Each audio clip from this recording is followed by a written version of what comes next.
Ендігі тақырыбымыз котангенске байланысты қарапайым теңсіздіктер.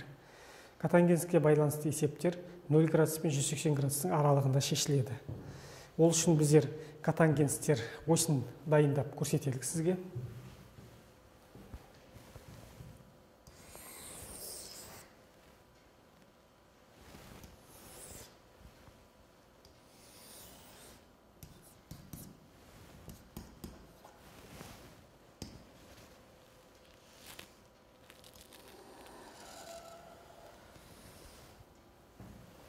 Мына орналасқан осьті котангенстер осі деп атайды. Y-тен 1 түзуі немесе котангенстер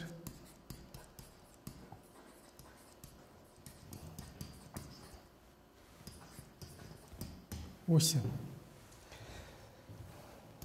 1-ді белгілейік, 2-ні белгілелік, 0, -1, -2. Енді тангенске байланысты есептер -90 градус пен 90 градустың арасында шығатын болса, котангенске байланысты теңсіздік есептер 0 градус пен 180 градустың арасында шешіледі. Осы мысалдарды қарастырып көрелік. Біздер бұрыштарды жасыл түспен салғалық. 0 градус, 30 градус, 45 градус, 60 градус, 90 градус, 120 градус, 135 градус,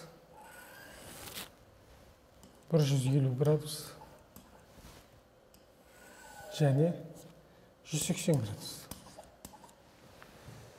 Котангенстің мәндерін егерде жатқа білетін болсақ, котангенс 0 градус кезінде осьпен қиылыспай жатыр, мәні жоқ. 30 градус кезінде түбірасында 3-ке тең, 45 градуста 1-ге тең, 60 градуста түбірасында 3 бөлінген 3, бұл шамаменен 0,6 деген ондық бөлшек мәніне сәйкес келеді. 90 градуста 0-ге тең, 120 градуста минус түбірасында 3 бөлінген 3, 135 градуста минус 1-ге тең, 150 градуста минус түбірасында 3-ге тең, 180 градус кезінде котангенстер осымен қиылыспайды, демек мәні де жоқ. Міне, негізінен есеп осы 0 градус пен 180 градустың арасында шешіледі. Олай болса, нақты есептерге кіріселік.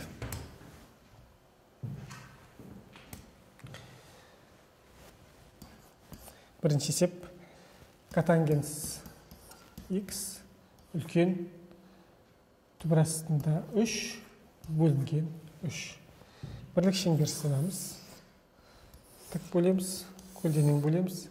Котангенстер осындай дейміз. 1, 2, 0, -1, -2. Қара түсті қаламсапты қоямыз, қызыл түсті қаламсапты қолымызға аламыз. Түбірасында 3 бөлінген 3 деген мән, ол 0,16 деген ондық бөлшекке жақын келеді. Котангенстер осының бойынан 0,16 белгілейміз, яғни түбірасында 3 бөлінген 3-ті. Теңсіздік таңбасы үлкен дегеннен кейін 10-ға қарай штрихтаймыз. Қызыл түсті қаламсапты қоямыз, көк түсті қаламсапты қолымызға аламыз. Түбірасында 3 бөлінген 3 мәніне қиылыстырамыз. Бұрышымыз 60 градусқа сәйкес келеді. Есептің жауабы 0 градустан 60 градусқа дейін. Енді бірден периодты қосып та жазып көрелік. 180 градус көбейтілген n дегенді тіркейтін болсақ, 180 градус көбейтілген n-нан бастап 60 градус қосылған 180 градус көбейтілген n. 0 градусты жазбаймыз. Радианмен жазатын болсақ, πn-нен бастап π бөлінген 3 қосылған πn болып саналады. Екінші мысал қарастыралық.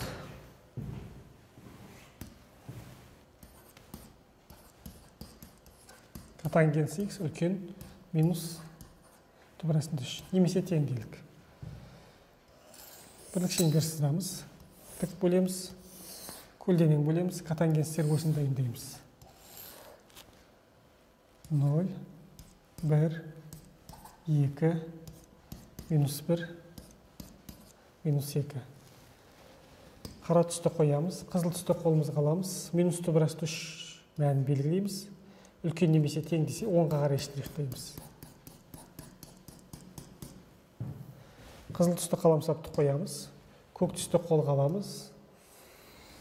Координаталар басымен қиылыстыралық. Минус түбірасында 3 деген мән 150 градусқа сәйкес келеді. Есептің жауабы 0 градустан бастап 150 градусқа дейін.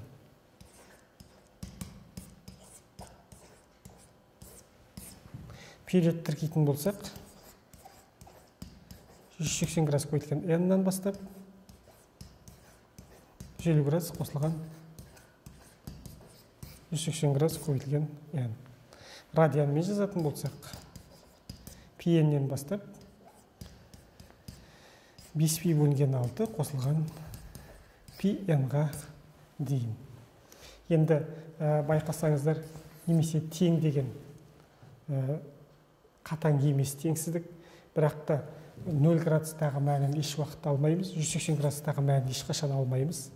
Мына есептің жауабына келетін болсақ, 0 градус кезінде жай жақша болуы дұрыс, ал 150 градус кезінде теңсіздік таңбасына байланысты тік жақшаны жазуға тиіспіз. Келесі жағдайда периодтан тіркелген кезде 150 градус жағына қоямыз, 5π бөлінген 6-ға тік жақша қоямыз. Бұл сіздерге теңсіздік таңбасына қатысты мұқияттылық үшін мен арнайы қызыл түспен көрсетіп отырмын. Келесі мысалды қарастыралық.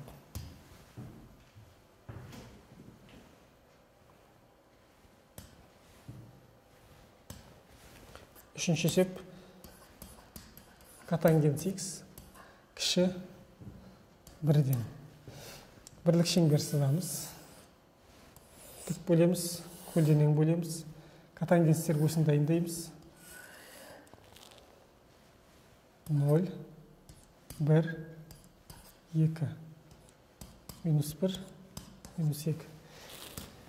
Қара түсті қаламсапты қоямыз. Қызыл түсті қаламсапты қолымызға аламыз. Котангенстер осынан 1 деген мәнді белгілейміз.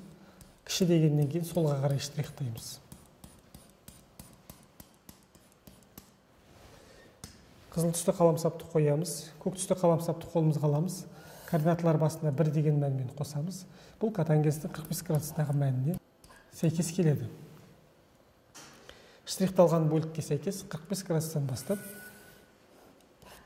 180 градусқа дейін қозғаламыз. Жауабымыз 45 градустан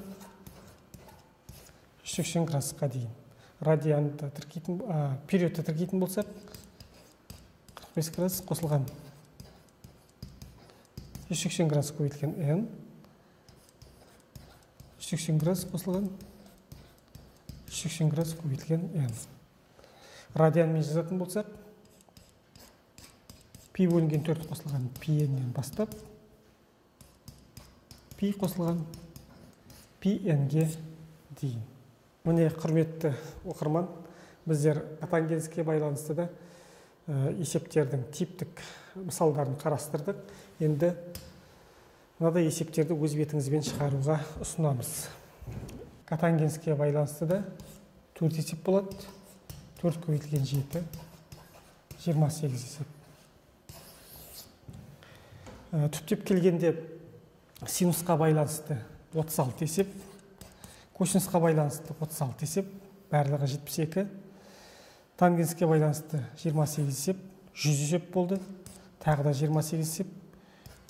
Түпкі нәтижесі 128 есеп.